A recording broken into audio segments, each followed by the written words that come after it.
صفحہ نمبر 63۔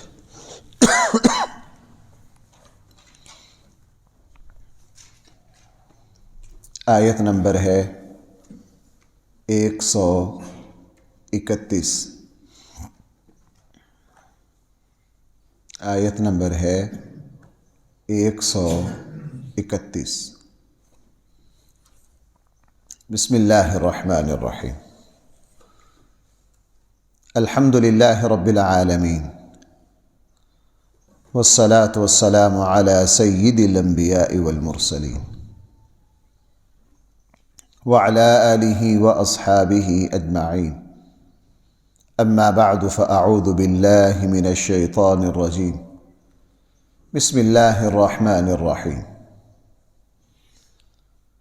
ولا تمدن عينيك إلى ما متعنا به أزواجا منهم زهرة الحياة الدنيا لنفتنهم فيه ورزق ربك خير وأبقى۔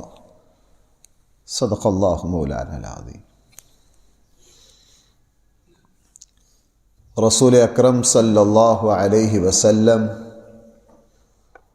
اور آپ کے مہاجرین صحابہ جس وقت مکہ سے مدینہ تک کی طرف ہجرت فرما کر منتقل ہوئے،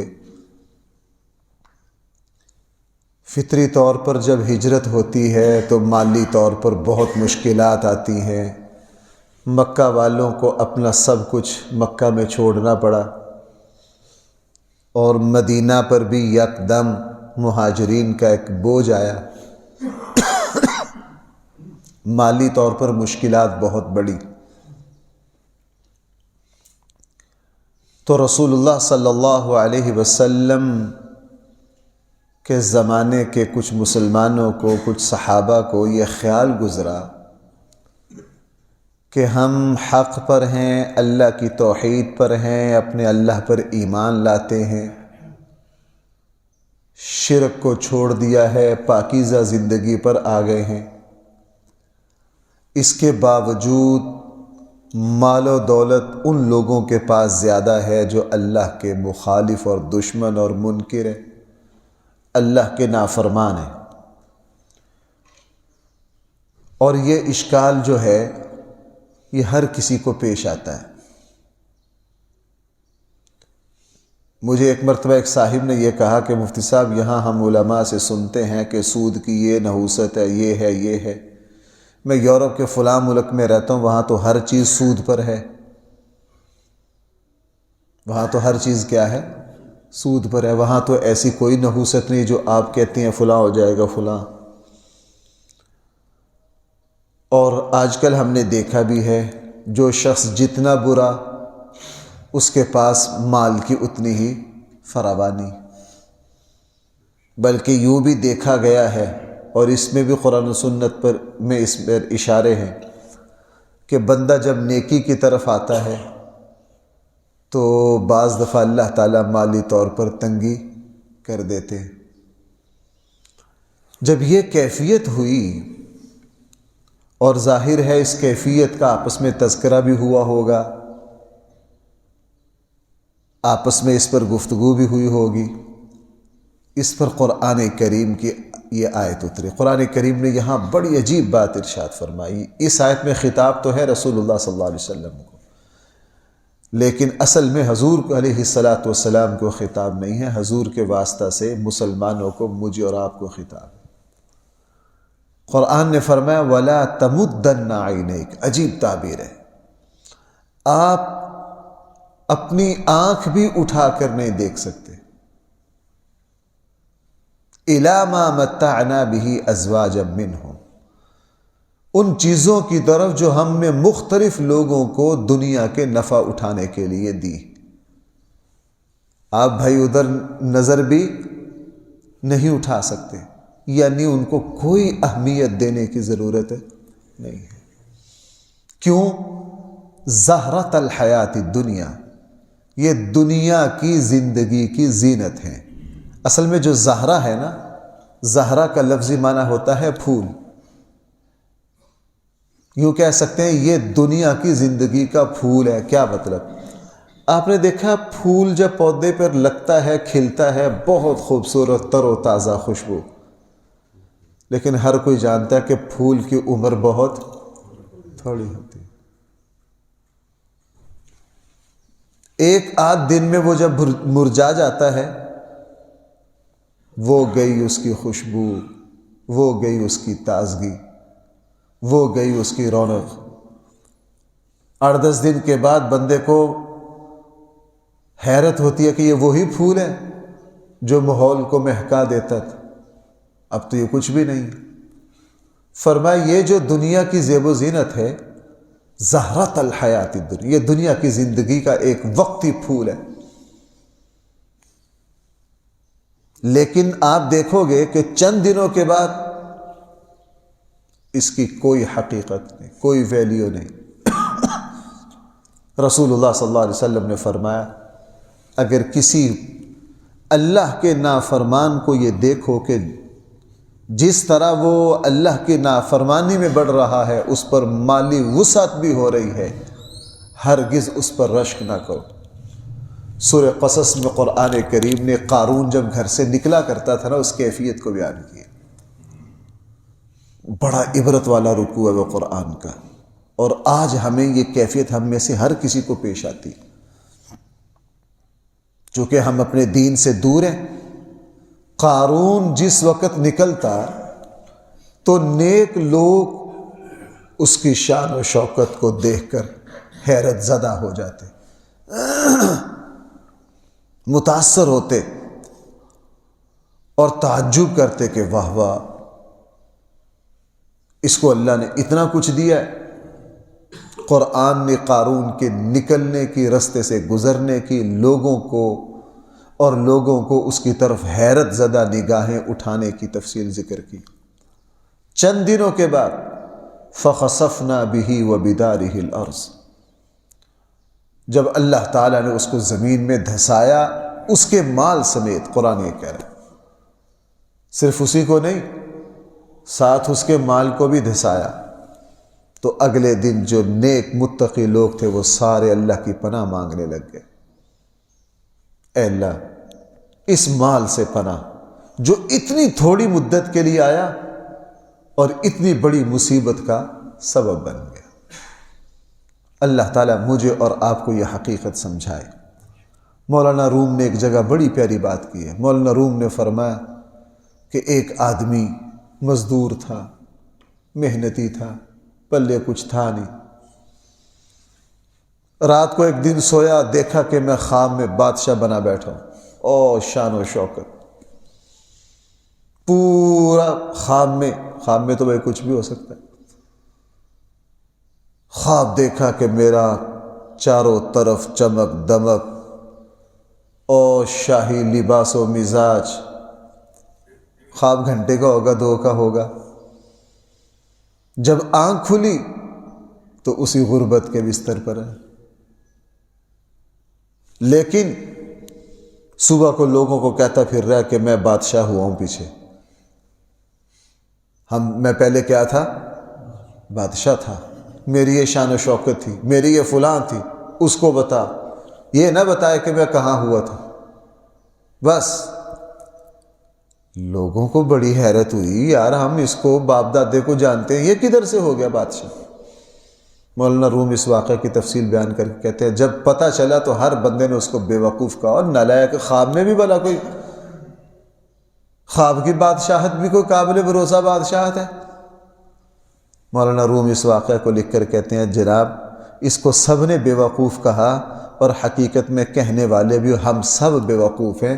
اس نے ایک رات کے خواب کو حقیقی بادشاہت سمجھ لیا، ہم نے 2-4 راتوں کی جو بادشاہت ہے ہم نے اس کو حقیقت سمجھ لی۔ ہارون الرشید دیندار آدمی تھا ہارون الرشید۔ جب اس کا آخری وقت آیا نا، اس کی آخری رات تھی، اس نے اپنی قبر کی تعین خود کروائی کہ میرے لیے قبر یہاں کھو دی جائے۔ آخری جب کیفیت تھی نا تو اس نے کہا کہ مجھے میری قبر دکھاؤ۔ اس کو اس کی قبر پر لایا گیا، 10 منٹ اس نے اپنی قبر کو حیرت سے دیکھا۔ بھئی کیا کیفیت ہوگی جس پر یہ کیفیت گزرتی ہے اسی کو پتہ ہے۔ تو اس کی زبان سے ایک جملہ نکلا، بالکل موت جو ہے یہ دنیا کی ساری لذتوں کو توڑ دیتی ہے، نقشے بدل جاتے ہیں۔ یہ میرے اور آپ کے لیے عبرت ہے۔ لیکن اگلی بات سمجھیے بھائی، یہ ساری بات اس شخص کے لیے ہے جو اس دنیا کا پجاری ہو۔ بھائی جو کیا ہو؟ اس دنیا کا پجاری ہو، جس کی نظر ایمان اور تقوی پر ہے۔ اللہ کی قسم کھانے کے لیے ہر مومن تیار ہو سکتا ہے، جیسے ہی اس کی آنکھ بند ہوتی ہے وہ اس دھوکے کا شکار ہرگز نہیں ہوتا۔ جیسے ہی موت کے آثار شروع ہوتے ہیں اس کو سمجھ آ جاتا ہے، آہا میرا ایمان، میرا نیک عمل، میرا تقوی، میری کی ہوئی سخاوت، میرے کیے ہوئے صدقات، میرا روزہ، یہ آگے میرے لیے کس طرح استقبال کر رہا ہے۔ یہ جب قبر کی وسعتیں دیکھتا ہے یہ کہتا ہو میری بادشاہت و اصل میں اب شروع ہوئی۔ اللہ کے نبی نے کیا فرمایا؟ القبر روضۃ من ریاض الجنہ، قبر جو ہے وہ جنت کے باغوں میں سے ایک باغ ہے۔ وہ جب پیچھے مڑ کے دیکھتا ہے وہ کہتا ہے یار وہ بھی کوئی چیزیں تھیں جن پر میں مر مٹا، جن کو میں سارا کچھ سمجھتا رہا۔ اس لیے رسول اللہ صلی اللہ علیہ وسلم کی بھائی اپنی حالت کیا تھی؟ قرآن کریم نے یہاں فرمایا آپ اس مال و دولت کی طرف نگاہ اٹھا کر بھی اس ہستی نے کیا نگاہ اٹھانی ہے جس کو مالداری سے، مال و دولت سے ویسے دشمنی تھی۔ جب بھی کوئی آیا کچھ آیا، جب تک صدقہ نہیں کر دیا چین ہے۔ بھائی وہ صحیح حدیث میں کیا ہے؟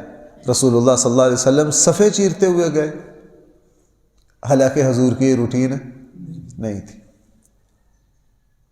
کسی اہم کام میں جیسے بندہ اچانک اٹھ کر، سارے حیرت اللہ خیر کرے کیا ہو گیا، لیکن چونکہ صحابہ با ادب بہت تھے، وہ یہ سمجھتے تھے کہ اس نبی کی کوئی حرکت، کوئی نقل و حرکت، اس نبی کا کوئی جملہ، کوئی کلمہ بے مقصد نہیں ہے۔ واپس آئے، نماز پڑھی، نماز کے بعد ادب سے پھر پوچھا، چونکہ پتہ تھا کہ اس ہستی کا اٹھ کر جانا کوئی معنی رکھتا، اس کے پیچھے کوئی نہ کوئی حقیقت۔ اللہ کے رسول آپ روٹین سے ہٹ کے آج بڑی حیرت کے ساتھ اٹھ کر تشریف لے گئے، خیر ہے کیا بات؟ تو بھائی کیا فرمایا کہ کچھ صدقے کا مال، کچھ سونے کی ڈلی گھر میں پڑی تھی، تو وہ مجھے بے چین کر رہی تھی نماز میں نے اس کو پسند نہ کیا کہ وہ میرے پاس رہے، اس کو اللہ کی راہ میں خرچ کر کے پرسکون ہو گیا۔ نیکی کے بعد جو لذت آتی ہے نا، وہ اسی کو پتہ ہے جو اللہ کے لیے نیکی کرتا ہے۔ ریاکار کو میں آپ کو بڑی سچی بات بتاؤں، جیسے خارش ہوتی ہے نا، شروع میں کھجانے میں کیا آتی ہے؟ بڑی لذت آتی ہے، لیکن خارش الرجی کو کھجانے سے 2 منٹ کی لذت کے بعد زخم بڑھ جاتا ہے، پھر پتہ چلتا ہے یہ لذت نہیں ہے۔ بالکل ریاکاری اور گناہ کی لذت یہی ہے، یہ وقتی ذائقہ ہے، اور اس کا داغ اور مصیبت ساری زندگی کے لیے۔ اور جب بندہ کوئی کام اللہ کے لیے کرتا ہے اس کی لذت تو پھر انسان کو سرشار کر دیتی۔ اس لیے قرآن کریم نے یہاں فرمایا وَلَا تَمُدَّنَّ عَيْنَيْكَ، اے نبی جی آپ اپنی آنکھیں اٹھا کر بھی نہ دیکھیے۔ اللہ کے نبی نے کہاں اٹھانی تھی؟ بھائی اللہ کے نبی سے پوچھا نہیں گیا کہ آپ کے لیے احد پہاڑ کیا بنا دیا جائے؟ تو کیا فرمایا؟ نہیں یار، حنین والے دن اتنی سخاوت کی ہے،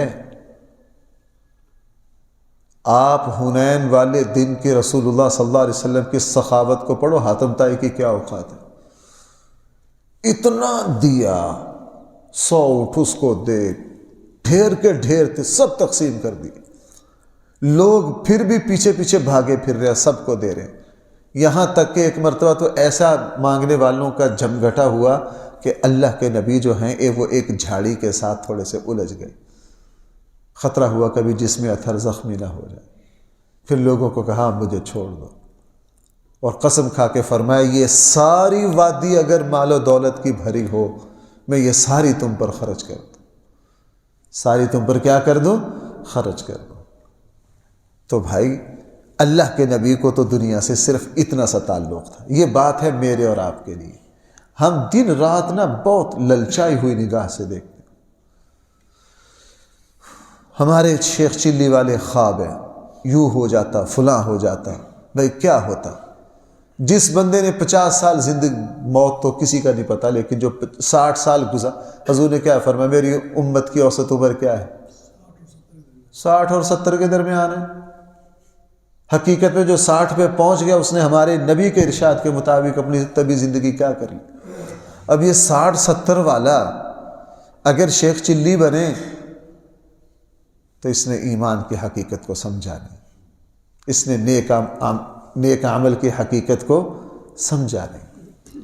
ایک بات اور میری سمجھ لی، جب اس طرح کی باتیں کی جاتی ہیں، اس کا یہ مطلب نہیں اپنے پاس کچھ نہ رکھو، اس کو بھی سمجھنا چاہیے۔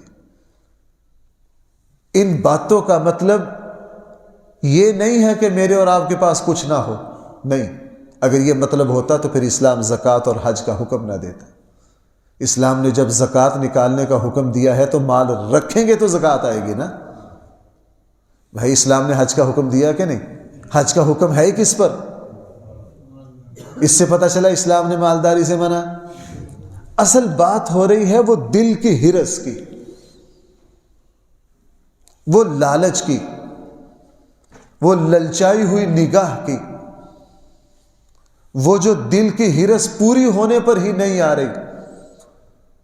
70 سال پر بھی پہنچ کر اس کوشش میں ہیں کہ یار اس کو ڈبل کیسے کرنا ہے، نہ زکوٰۃ کا پتہ، نہ حج کا پتہ، نہ اپنے فرائض کا پتہ۔ 70 سال پر پہنچنے کے بعد بھی اس کے دل کی ہرس اصل یہ ہے۔ میں آپ کو سچی بات بتاؤں، ایک آدمی اربوں کروڑوں کا مالک ہو لیکن اس کو حرص اور طمع اور لالچ نہیں ہے، وہ سب کچھ اپنے فرائض پورے کرتا ہے، یہ ہرگز دنیا دار نہیں ہے، یہ متقی پرہیزگار ہے۔ بھائی یہ کیا ہے؟ یہ متقی پرہیزگار ہے۔ یہ حضرت عبد الرحمن بن عوف جیسا ہے، یہ تو عثمان غنی اور عبد الرحمن بن عوف جیسے مالدار صحابہ ہوتے، خدیجہ الکبریٰ رضی اللہ عنہا کے نقش قدم پر چلنے والا ہے۔ ایک آدمی بھی بالکل خالی ہے، لیکن کسی عزیز کی شادی آ جائے تو 10 دن اس کے سر میں درد رہتا ہے کہ میرے پاس بھی ایسا ہوتا۔ کسی کی کوئی نعمت دیکھ، دن رات بڑے بڑے خواب اس کے، کرتا مزدوری ہے۔ یہ مزدور ہونے کے باوجود بھی دنیا دار ہے، یہ دنیا کا پجاری ہے۔ قرآن و سنت نے دل کے تعلق سے منع کیا۔ میں نے آپ کو کئی مرتبہ سنائی ہے ایک بات، شاہ عبد القادر جیلانی رحمہ اللہ کے زمانے کے جو بادشاہ تھے،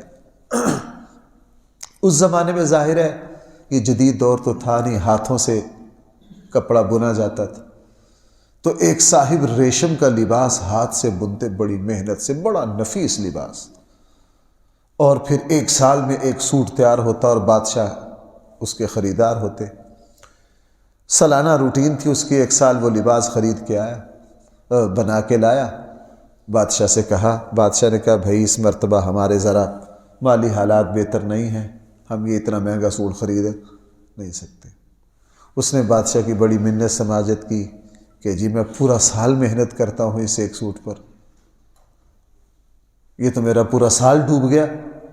بادشاہ نے کہا آپ کی بات ٹھیک ہے، لیکن میں اس مرتبہ میں لے نہیں سکتا۔ وہ جو تاجر تھا کیا کر سکتا ہے؟ تو اس زمانے میں ہوٹل ہوا نہیں کرتے تھے، یہ جو بڑے بڑے اللہ کے ولی تھے نا، ان کی جو خانقاہیں ہوتی نا، مسافروں کے لیے یہی ہوٹل ہوا کرتے تھے، کھانا مفت مل جاتا تھا، تو دور سے جو لوگ آتے وہ کسی اللہ والے کی خانقاہ میں چلے جاتے، وہاں 2-4 دن گزار لیتے، اللہ اللہ بھی کر لیتے، کھانا ہر چیز مل جاتی۔ تو وہ تاجر خانقاہ میں آ گیا رہا، شاہ عبد القادر جیلانی رحمہ اللہ سے بھی ملتا رہا، سمجھ گئے کہ کوئی پریشانی ہے، دعا کا بھی کہا۔ ایک دن بلایا، بھائی آپ بہت پریشان ہو، بار بار دعا کا کہہ رہے ہو، کیا پریشانی؟ پریشانی بتائی کہ جی ایک سوٹ پورے سال میں ریشم کا تیار ہوتا ہے، یہ ایک سوٹ تیار ہوتا ہے ریشم کا، تو اب بادشاہ نے خریدا نہیں ہے، میں تو بہت پریشان ہوں، پچھلا سال بھی گیا، اندر بھی کیا کروں؟ کہا کتنے کا؟ کہنے لگا جی اتنے کا۔ خادم کو کہا یار اس کو اتنے پیسے دے دو، یہ خرید لو۔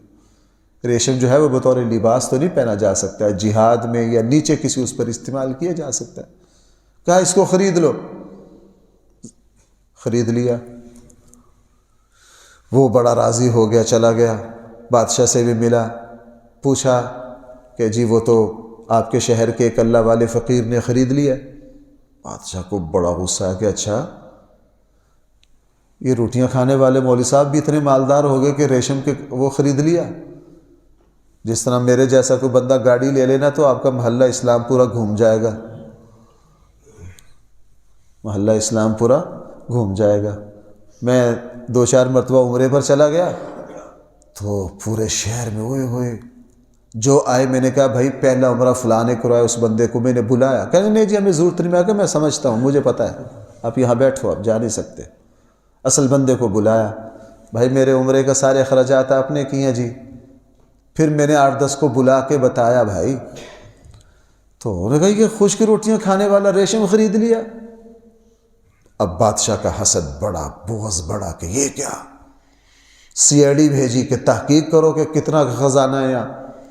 اتفاق سے جس بندے کو CID کے لیے بھیجا تھا وہ ساتھ تھوڑا سا دین کو بھی سمجھتا تھا، تقویٰ طہارت بھی سمجھتا تھا۔ وہ خانقاہ میں آیا، جستجو میں رہا، مالیات کو چیک کیا کہ کتنا کی مال ہے، تو اس نے اتفاق سے جب وہ زیر تفتیش تھی صورتحال، ایک دن خادم، وہ بھی حضرت شاہ صاحب کے پاس بیٹھا تھا، خادم آیا، اس نے کہا جی وہ جو آپ نے ریشم خریدا تھا اس کا کیا کرنا؟ کہا اس کو کوئی ٹاٹ بنا دو، نیچے بچھا دو، مہمان آتے ہیں اوپر بیٹھے گے، پہننا تو جائز نہیں ہے کسی۔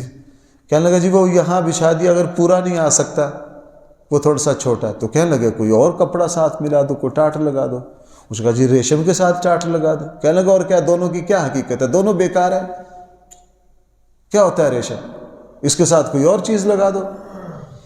اب وہ جو CID والا تھا وہ صورتحال سمجھ گیا، میں نے سمجھا وہ تھوڑا سا عقل والا تھا، وہ یہاں سے صورتحال معلوم کر کے بادشاہ کے پاس گیا۔ بادشاہ کو کہا بادشاہ جی اصل رپورٹ تو یہ ہے، لیکن چونکہ میں آپ کا وفادار ہوں تو ایک بات آپ کو بتا دیتا ہوں، ایسے بندے کے پیچھے نہ پڑیے جس کی نگاہ میں ریشم اور ٹاٹ برابر ہے، چونکہ جس بندے کے ہاں ریشم اور ٹاٹ برابر ہیں وہ اللہ کا ولی ہے، اور حدیث ایسے ہی بندے کے بارے میں ہے جس نے میرے اولیاء اللہ کو چھیڑا، اس کا میرے ساتھ کیا ہے، اعلان جنگ۔ بادشاہ جی اگر خیریت چاہتی ہیں اس اللہ کے ولی کو ناچ، میں دیکھ آیا ہوں اس کے یہاں سونا اور مٹی برابر ہے، بس ہم ایسے تو نہیں بن سکتے، ہم ایسے تو نہیں بن سکتے، لیکن ہمارے اندر کچھ نہ کچھ یہ ضرور ہو، ہمارے یہاں پیسہ جو ہے وہ ایسا نہ ہو، وہ جیسے ایک بھوکے آدمی کو کے پاس پیسے آ گئے نا تو پیسے کے نشے میں ساری رات نیند ہی نہیں آئی، تو یہ میری اور آپ کی صورتحال یہ نہ ہو۔ اب میں پوری آیت کا ترجمہ کرتا ہوں، دیکھیے جو کچھ کہا گیا وہ اس آیت سے نکل رہا ہے کہ نہیں۔ وَلَا تَمُدَّنَّ عَيْنَيْكَ، آپ اپنی نگاہ کو ہرگز نہ اٹھائیے، إِلَىٰ مَا مَتَّعْنَا بِهِ أَزْوَاجًا مِّنْهُمْ، اس مال و دولت کی طرف، ان چیزوں کی طرف جو ہم نے نفع اٹھانے کے لیے منہم مختلف لوگوں کو دی ہیں۔ کیوں؟ زہرۃ الحیات الدنیا، یہ تو دنیا کی زندگی کی وقتی زینت ہے، یہ اصل بات ہے۔ لنفتنہم فی، ہم آزمائیں گے لوگوں کو اس میں، یہ ان کے لیے آزمائش ہے، یہ ان کے لیے بھائی کیا ہے، آزمائش ہے۔